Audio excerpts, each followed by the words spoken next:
I think I would tell them that it's okay to not be okay all the time, and that you don't always have to put up the front that you have this in the bag, because at the end of the day, when you feel weak, God is going to handle it, and so he's just going to carry you through it, and I think that's something that all of us have to remember. Let's take it to another level.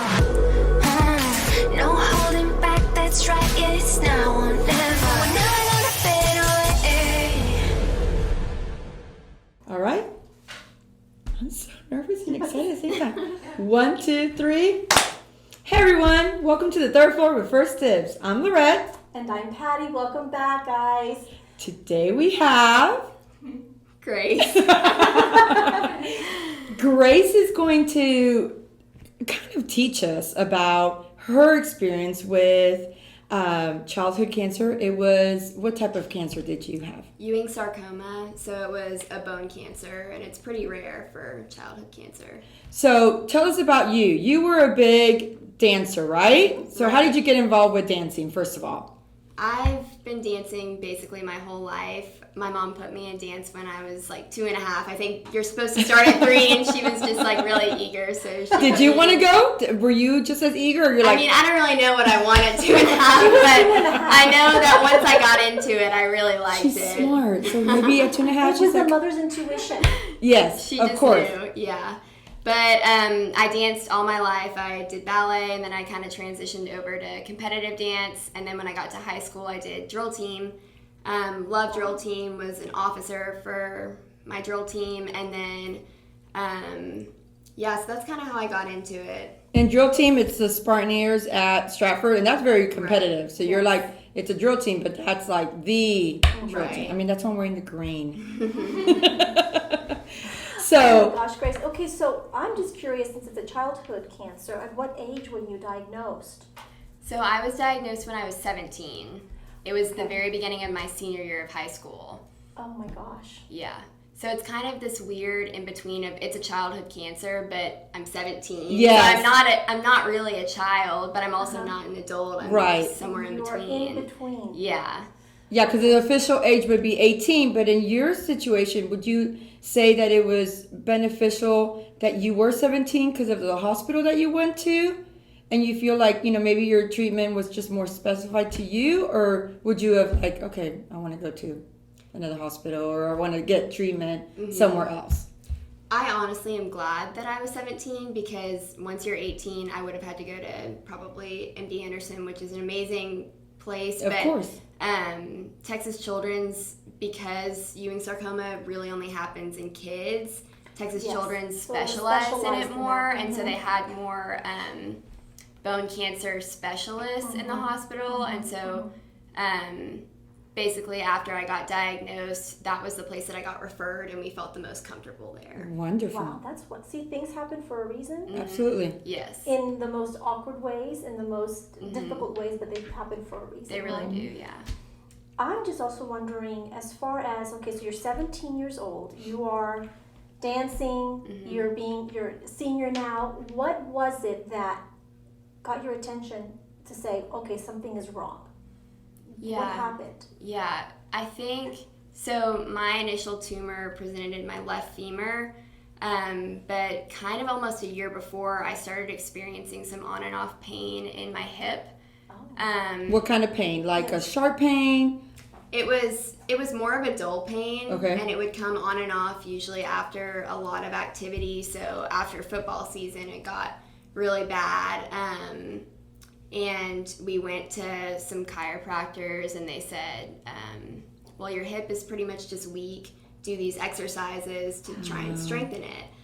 And so we did that for months on and off, because it was related to your activity. Dance, yes. Definitely thought it was a dance injury. Yeah. And it would happen, and then a few months would go by where I was completely fine, and then it would flare up again. And then, I don't know, it was probably March or April before I started to get some pain at night, and it would wake me up, and that was a sharp pain. So usually it was kind of dull, but and it was consistent. Pain at night, it was consistent, in the and it spot. was always the In left the same hip spot. area. Yeah. So then once you realized, okay, now it's at night, it's a little harder now, the pain. Is that when you said there's something wrong? I remember going to the check more further chiropractor and he kept saying the same thing. And it's kind of invalidating for someone to say, like, you're not strong. Right, You know, of your course. hip is weak, you're weak. And you're like, I've been But you're dancing also a dancer. since I was 2. Right. And Yeah. I was like, I feel like I know what a dance injury is, and this isn't it. She knew. You need to go back I to did that have- doctor and be like, Sometimes I really want to. we will go with you. That's Yeah. the key though, is that she knew. They always say your body tells you when something is not right. Of And course. Yeah. She knew. And Of so, course. okay, so you're like, okay, this is not So you what schooled I'm him. used to. Yeah. So that was the night pain kind of started in March, and then more months went by. In the summer, it got really bad, and it was more consistent.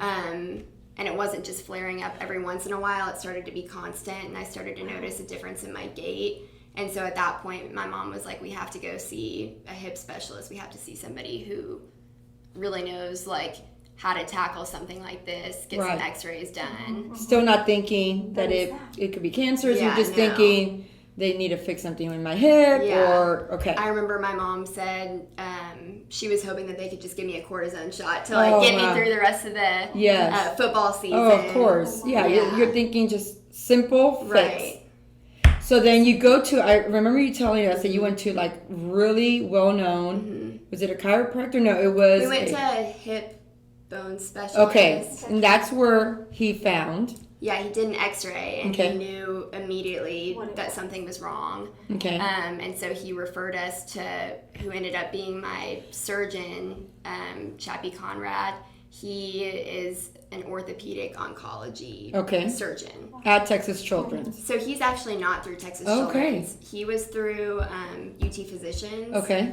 But then once we met with him and he did the biopsy and let us know what it was, he referred us to Texas Children's. How do you feel? Do you remember? And I'm sure it's probably something that you'll always remember.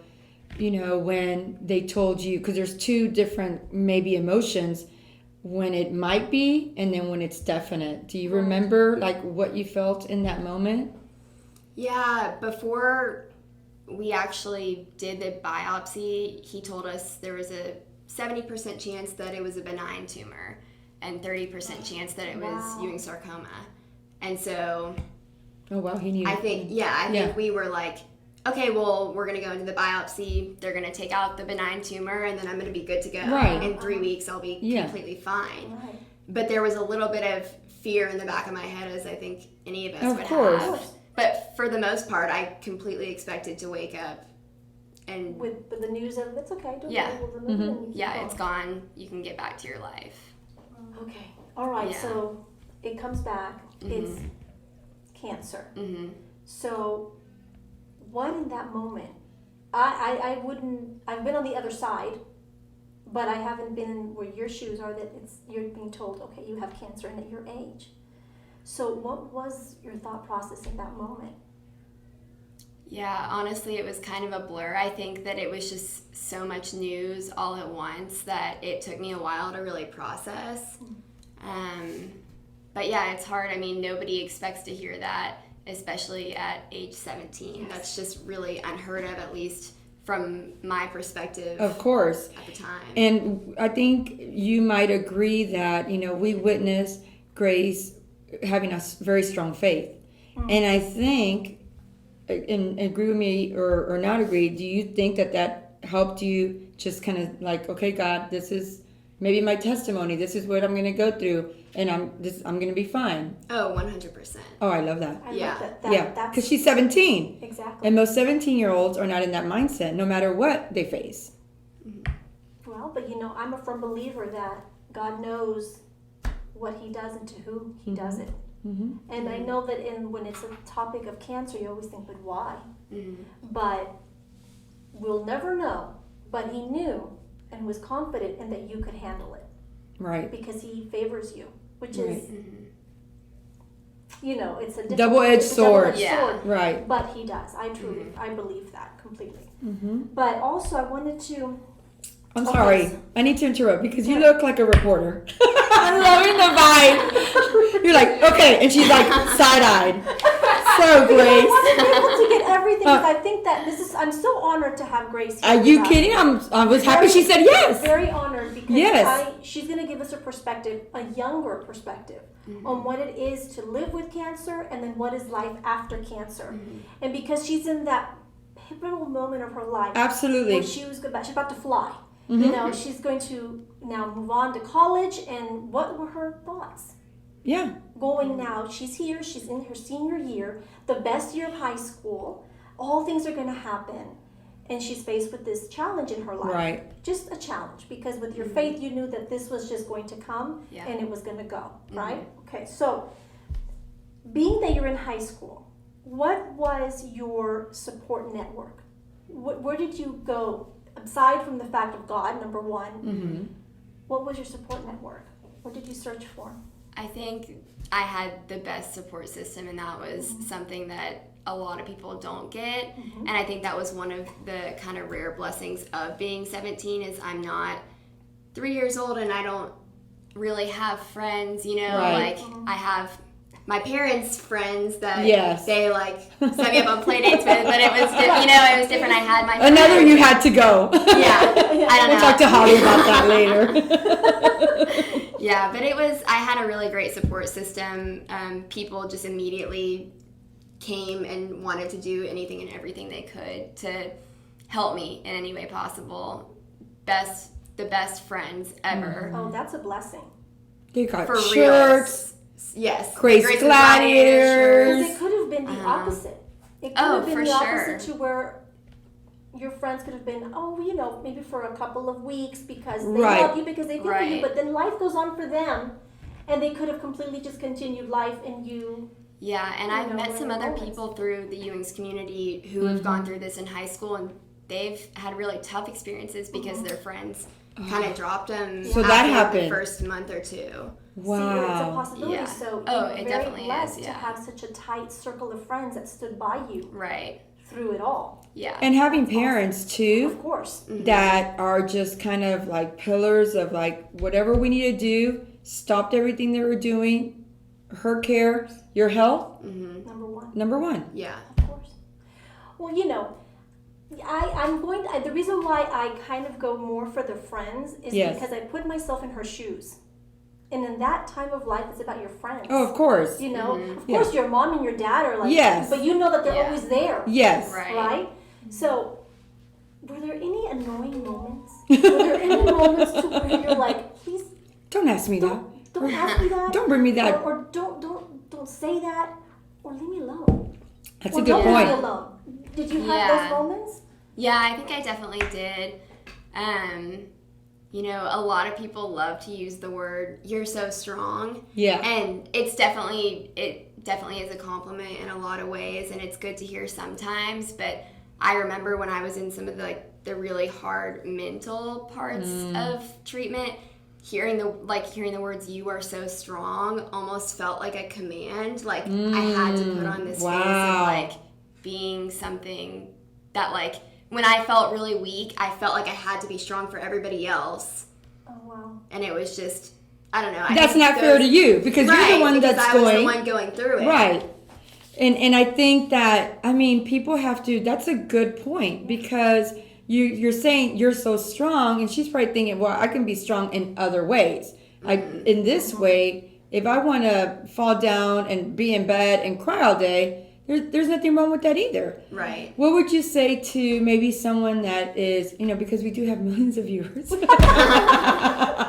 I'm manifesting that. But someone that 17, a girl, is going to go maybe not through the same cancer you went through, but maybe a similar one. What would you say was a constant reminder for you? Because I think at the end of the day, even with friends, there has to maybe be a point that it's lonely and friends can't comfort every need. Exactly. In those moments when you're by yourself. Right. Is there something that you learned that in those moments, like, okay, this is what I do? Is there something that stands out? I don't really know. I think that there were definitely times where I just wanted to be alone and friends or family couldn't do anything to kind of alleviate or comfort me when I was just in those low spots, but just like looking forward to goals and things in the future and saying, okay, well, I'm halfway to surgery, and then after surgery, I'm halfway to spring break. Yes. And then I'm halfway to prom, and then after prom, there's only 2 more weeks until I'm done, and so making those like little milestones kind of help me focus on the positive. That's good. That is very good. I would That never speaks have. also huge about Grace in the sense that she is an optimist. Right. You were looking for the positives, like you just said, of what's going on, instead of sitting in your wallows, and saying, "Oh, poor me." She took the strength of saying, "Okay, what comes next?" Yeah, and What do I knowing, look forward to. and still knowing with what she said was about, you're so strong, knowing that doesn't have to be her anthem, And if she chooses that to be her anthem in a week, great. But it's up to the person that's going through it. Yeah, and I think too, when people said you're so strong, they expect you to just be happy all the time and put on this huge face of like, oh, I got this, like, Right. This doesn't bother me at all, this isn't hard. But I think that strength can also take on a different definition of like there's strength and vulnerability, and like there's strength in like feeling weak and sometimes not feeling your best, but knowing to like keep looking forward. That's strength. Love that. Yeah. Absolutely. Love that. But, let the person that's going through whatever they might be going define that and state that. Yeah. That's something that I just learned because I've thrown that word out to a lot of people because genuinely, I feel like, wow, you're a strong person. If you I've said that to you. And it's eye-opening to see, like, what? That can't be their anthem. That can't just be everything that defines And that them. might have been for Grace, but it falls differently on everyone because everyone is different. For Grace, that was one of those words that you were like, Right. oh, it kind of rubbed you the wrong way. But there was a purpose for the word. I find that when sometimes I'm given a word and it's a positive word, a word of encouragement, it rubs me sometimes the wrong way. But deep down inside, it's because I know that yes, that is what I am. But I'm going through my emotions right now because I am upset about this or that, and I'm not going to take it right now. Yeah. But I know deep down inside, yes, Yeah. you're right. Write me those words so I don't Okay, say I'll it to you. make a list. Let me get started. But I'm glad that you mentioned as far as you gave yourself milestones, and one of them was graduation and moving out. I'm sure those were your plans, right? And going away to college. Yeah. And so, going through this experience, did ever at once, did you think, man, now that may be challenged, I might not be able then to go away to college? Because now Grace is in a moment of life where seeking independence. She's seeking that kind of like cutting the umbilical cord from her family. There's a little insecurity. Did you ever find yourself maybe doubting that would happen? Did you struggle with that, with those thoughts? I don't think I ever let myself really think those things Amen, because girl. I Love it. just had to focus on the positive, and Good. that was something that I was so looking forward to, is like once I'm done with all my treatment, only a few months, and then I get to go off to college. Check. And so that was just something that I kept repeating to myself to like help me get through I it. love it. Wonderful. I love it because cancer free. Praise the Lord. Yes. Never coming back. Yeah. But, and I would tell Grace, this might be your testimony. You be 40, 50, 60 years old and be telling a school of, children, visiting maybe in your life, you'll want to do something that, it's a calling of yours. You just never know what you're doing. I was really telling her, I think you need to be a doctor. You've learned so much. Yes. But, just coming out from the other side and the way you've just moved forward is inspiring. People might not ask you, because I heard you talking to Patty about, people might not ask you anymore, but I think just a lot of people might just be so in awe that you were so strong, and meaning it genuinely wow, here's a 17-year-old girl, head up high, went through her moments, of course. Now we're finding out because, I'm sure a lot of people didn't know that you went through, the loneliness that maybe sometimes you go through, especially the community she had. I mean, she had the whole Stratford High School. No, I saw videos. And it was like the football team were giving her flowers. I would have been like, oh, hi, cutie. But, that really doesn't happen a lot. She really, they knew the value in her and the kind of person that she was. And that is just so special. But I feel like regardless of that, what you have silently maybe shown other people has really impacted. Correct. I mean, a lot. like you said, it's not so much it's sometimes that softness and subtlety also shows the strength, right? Right. Yeah. So you just simply, I'm going on with my life. I'm at UT. Yes. So I'm at UT. I am enjoying. I'm living life, and I have more to offer than that. That part of my life made me stronger, but there's more to me. Absolutely. Right after that. And that all, and it doesn't define you. So, are you okay with someone asking you about your story? Okay. I am. I mean, it's too late if you're not because you're here. No, I'm not comfortable with it at all. It's really awkward. I'm like, oh God, lie, girl, lie. No, but some people might not want to talk about certain things. Yeah, and I think that's why some people are hesitant to bring it up because they don't know what your reaction's going to be, and if that brings up really hard things, or if you don't want to talk about it ever again. Right. Everybody's different, and so I think that's why a lot of people are hesitant to bring it up. And one thing I had to learn last year when I got to college with all these new people who didn't know my story, like the rest of the whole community. 77079? Yeah, the rest of everybody else knew. Was just that, like, just because they weren't asking didn't mean that they weren't interested or they didn't care.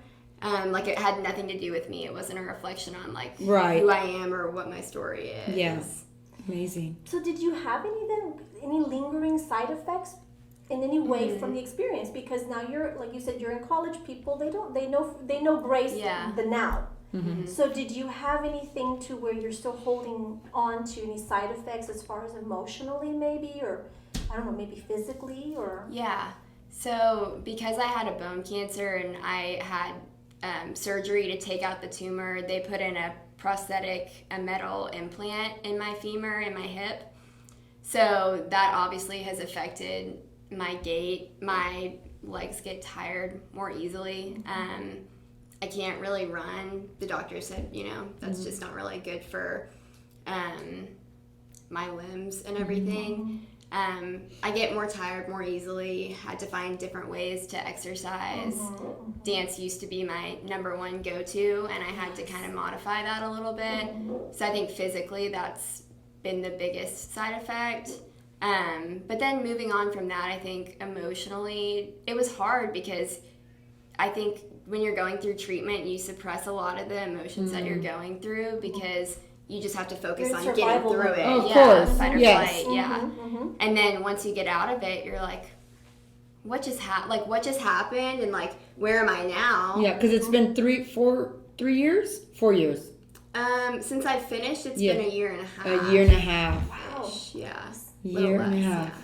That's nothing. I think that getting done with treatment and moving into survivorship, you have this identity when you're sick, when you do have cancer. I mean, that's part of your identity. And then when you're done, people stop checking in on you and you don't have cancer anymore. So I kind of went through this identity crisis where I was like, who am I now? Like, people aren't checking in on me. I mean, I don't have cancer anymore, but it's not like it's not a part of my life. Right. Like, how do I fit that in but not let that be my whole identity? And so, I mean, I'm still trying to figure that out, but I remember freshman year of college, that was a huge struggle for me and just trying to figure that out. On top of the fact that you moved away from home. Yeah. That alone in itself is difficult, so. So we'll make a note to check in. Yes. We got you, girl. See? So when this goes viral again, you'll be like, those Latinas over there, do not let them buy me. Well, thank you so much for taking the time to come from school, joining us, sharing your story. You're going to inspire a lot of people, I'm sure. You've already have. But I strongly believe that somebody will see this and be like, okay, she did it, so can I. All Well, right. is there anything that you would like to share? The last word of what would you say to someone Yeah. that's going through it right now? What would you tell them? I think I would tell them that it's okay to not be okay all the time, and that you don't always have to put up the front that you have this in the bag, because at the end of the day, when you feel weak, God is going to handle it, and so he's just going to carry you through it. And I think that's something that all of us have to remember. We love Grace. Love it. Well, I'm going to drink to that. and what do you always say? Remember, God loves you. Bye.